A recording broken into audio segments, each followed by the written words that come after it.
Alors bonjour à tous les cinquièmes. Cette vidéo a pour but de corriger les exercices qu'il fallait faire. Donc c'est-à-dire les exercices 12, 13, 14, 19 et 20. Alors on va commencer avec l'exercice 12 où c'est un vrai ou faux. Donc vrai ou faux, il fallait dire si c'était vrai ou faux et corriger lorsque c'était faux. Donc l'huile est miscible avec l'eau. Donc c'est vrai ou c'est faux. Eh bien l'huile et l'eau forment un mélange hétérogène. Donc en fait, ce n'est pas vrai, mais c'est faux. Et pour corriger, on va écrire l'huile et l'eau sont non miscibles. Je vous rappelle qu'on peut parler de miscibilité uniquement pour des liquides. L'huile et l'eau étant des liquides, on peut parler de miscibilité. Par contre, si on parle par exemple de l'huile et le sucre, on ne peut pas, puisque le sucre n'est pas liquide. Deuxième proposition, l'alcool et l'eau forment un mélange hétérogène. C'est également faux. L'alcool et l'eau forment un mélange homogène. Sachant que l'alcool et l'eau sont deux liquides, on peut même dire ce sont des liquides miscibles. Donc attention, lorsque vous mélangez de l'eau avec de l'alcool, c'est bien miscible, c'est-à-dire qu'on forme un mélange homogène. Et ça, peu importe la quantité d'alcool ou d'eau. D'accord? Ils sont toujours miscibles. Le pétrole et l'eau sont miscibles, ils forment un mélange hétérogène. Alors le pétrole et l'eau, ils sont non miscibles. D'accord? Donc ils forment un mélange hétérogène. C'est faux. Le pétrole et l'eau sont non miscibles. Et donc la fin de la phrase est juste. Ils forment un mélange hétérogène. Je vous rappelle, on ne peut pas être miscible et former un mélange hétérogène. C'est soit on est non miscible et on forme hétérogène, soit on est miscible et on forme un mélange homogène. Donc le pétrole et l'eau, on le voit souvent quand les bateaux déchargent justement leurs barils dans l'eau et on voit que ça reste à la surface. Ensuite, l'exercice 13. Associe chaque mélange avec sa propriété. Donc là, vous avez 1, 2, 3, 4, 5 mélanges. Il faut dire si ce sont des liquides miscibles ou non miscibles. Alors, le premier, l'eau et le vinaigre, on l'avait vu en classe, ce sont des liquides miscibles. Ils forment un mélange homogène. L'huile et le vinaigre. Alors, l'huile et le vinaigre, vous le faites souvent pour faire une vinaigrette, ils sont non miscibles. Ils forment un mélange hétérogène. Le sirop et l'eau, on le fait ça aussi souvent, ce sont des liquides miscibles. Ils forment un mélange homogène. Bien sûr, quand on mélange les deux, hein. Si vous versez d'abord l'eau, puis après délicatement le sirop va aller tout au fond, puisqu'il est plus lourd. Mais par contre, lorsque vous touillez, les deux se mélangent parfaitement. On dit que ce sont des liquides miscibles. L'éthanol et l'eau. Alors l'éthanol, il faut le savoir, c'est de l'alcool. Donc l'alcool et l'eau, on l'a vu juste avant, c'est bien miscible. Ne vous inquiétez pas, vous n'êtes pas censé savoir ça, c'est juste en faisant des recherches. L'eau et l'huile, ça vous le savez pertinemment, c'est bien des liquides non miscibles. Voilà pour l'exercice. Donc seulement deux liquides non miscibles, l'eau et l'huile le vinaigre. Le 14. Le cyclohexane est un solvant de chimie utilisé dans l'industrie. il est non miscible à l'eau et plus léger que l'eau. Donc ça veut dire que si on verse du cyclohexane, donc qui est un produit inconnu pour nous, hein, avec de l'eau, ça forme un mélange hétérogène puisque c'est non miscible. D'accord? Du coup, nous allons faire le schéma suivant. Un petit tube, nous savons qu'il faut toujours légender, donc je prépare les traits de légende. Nous avons mis de liquide qui forme un mélange hétérogène, donc il y a deux parties. Et maintenant, il ne nous reste plus qu'à légender. Alors ici, c'est un tube. Je vais l'agrandir.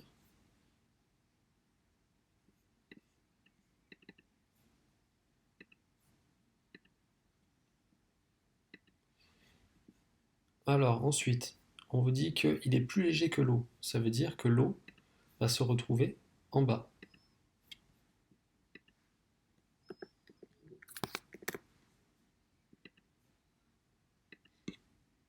Et du coup, le cyclohexane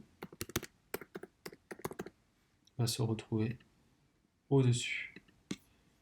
Voilà le schéma qui était attendu. Donc je vous le copie ici. Voilà le schéma qu'il fallait faire. Bien sûr, on peut faire n'importe quelle taille, hein. Là, vous voyez, j'ai mis un peu plus de cyclohexane que d'eau. On pourrait faire l'inverse, hein. C'est pas ça le plus important, c'est vraiment de retrouver le cyclohexane au-dessus de l'eau et d'avoir, bien sûr, deux phases, puisque les deux ne sont pas miscibles. On le voit ici. Voilà pour l'exercice 14. Le 19 qui était pas si simple, puisque c'est des conversions.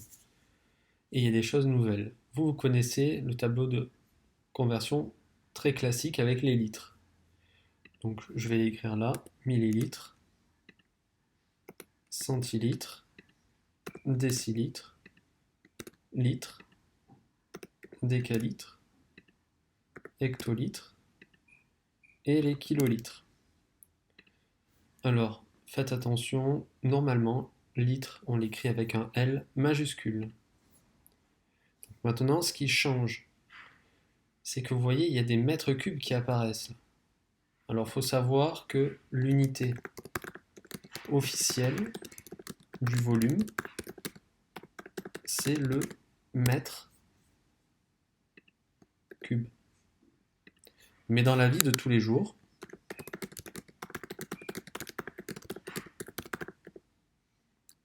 nous on utilise le litre, de symbole L majuscule. Alors bien sûr, on utilise les litres, décilitres, centilitres, etc. Maintenant, pour placer les mètres cubes dans ce tableau, c'est très simple. Alors,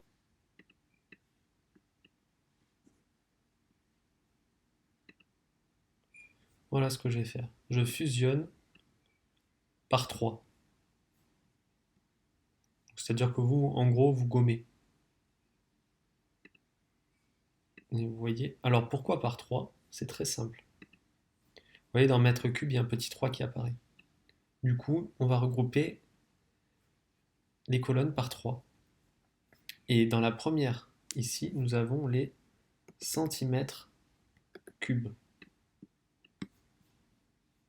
Alors bien sûr, il faut respecter le cube.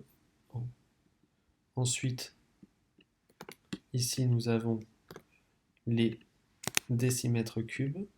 Et ici, nous avons les mètres cubes. Alors là, il faut faire attention, c'est bien un C minuscule. Et maintenant, si je veux 1650 millilitres, avoir des litres. Alors il faut regarder déjà l'unité de ça. Et chercher le chiffre des unités. C'est le 0. Donc on va placer le 0 dans la case millilitres. Et ensuite, on complète les chiffres. Hop, hop, et hop. Comme je veux des litres, il faut que je mette la virgule ici. Et du coup, je lis 1,650.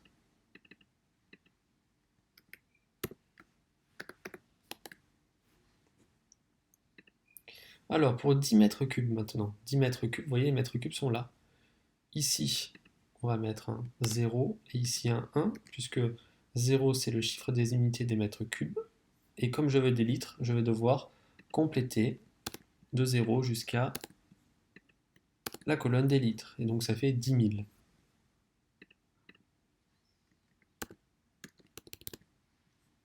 Maintenant 14 hectolitres. Et je veux en mètres cubes. Alors 14 hectolitres. Donc vous voyez, hectolitres c'est là. Donc je mets un 4 ici, un 1 ici, puisque 4 c'est bien le chiffre des unités des hectolitres. Et je veux des mètres cubes, donc il faut que je complète jusqu'à mètre cube. Et mètre cube c'est là, donc je dois mettre la virgule ici. Donc ça fait 1,4 mètre cube.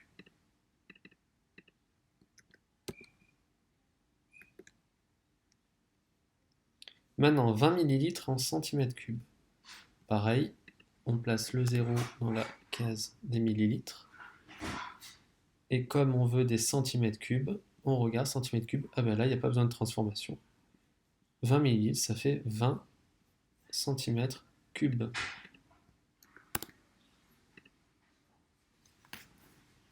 Voilà pour les conversions des volumes. Alors le plus compliqué, ça reste, je suis d'accord, les mètres cubes, les centimètres cubes, etc. Donc ensuite, on passe à l'exercice 20, où cette fois-ci, ce ne sont pas des volumes, mais des masses qu'il faut convertir. Du coup, pour convertir les masses, on utilise quasiment le même tableau, donc celui-ci, sans les centimètres cubes, etc., puisque ce sont des masses et non pas des volumes. Hop. Et ensuite, il suffit de remplacer les L par des G, rien de plus simple. Hop. Une fois que mon tableau est fait, j'ai juste à effacer ce qu'il y avait à l'intérieur. Et là, on regarde. 15 hectogrammes, on le veut en grammes. Donc 15 hectogrammes, le chiffre des unités c'est 5. On va placer 5 dans la colonne hectogrammes. Le 1 ici, et on complète pour avoir des grammes. C'est-à-dire, ça fait 1500 grammes. Maintenant, 25,2 kg. Là, il y a un piège, puisque le chiffre des unités, c'est 5 et non pas 2. Donc, on doit placer 5 dans la case des kilogrammes. Hop. On place le 2 ici et le 2 là. Et nous, on veut des grammes, donc on va compléter jusqu'à la colonne des grammes avec des zéros. Et ça nous fait 25 200. Pour les milligrammes, aucune difficulté. On place le 5 puisque c'est dans la case milligrammes, puisque c'est le chiffre des unités. Et on place le 1 et on complète de 0 jusqu'à kilogramme puisque c'est ce qu'on désire. On met la virgule bien sûr après les kilogrammes, ce qui donne 0,000015. 0,00015 kg. Pour la dernière, 0,87 g, on le veut en kilogrammes. Le chiffre des unités, c'est bien le 0 et non pas le 7 ou le 8. Donc on place le 0 dans la case des grammes, le 8 après et le 7 juste après. Et nous, on veut des kilogrammes. On complète de 0 jusqu'à kilogrammes. On met la virgule ici et ce qui nous donne 0,00087. Voilà ce que vous devez savoir. Bien sûr, ces tableaux, vous devez les connaître. Et lorsqu'il y a des conversions à faire, à vous de le reproduire. Celui-ci, vous le connaissez depuis un petit moment. Il n'y a que celui-là où il y a une chose nouvelle. Donc, vous faites une ligne supplémentaire et vous regroupez par 3 cm3, décimètres cubes, mètres cubes. Voilà pour la correction des exercices. Si vous avez des questions, n'hésitez pas à m'écrire sur Pronote. Et puis, on se retrouvera dans une prochaine vidéo. Bonne journée à vous.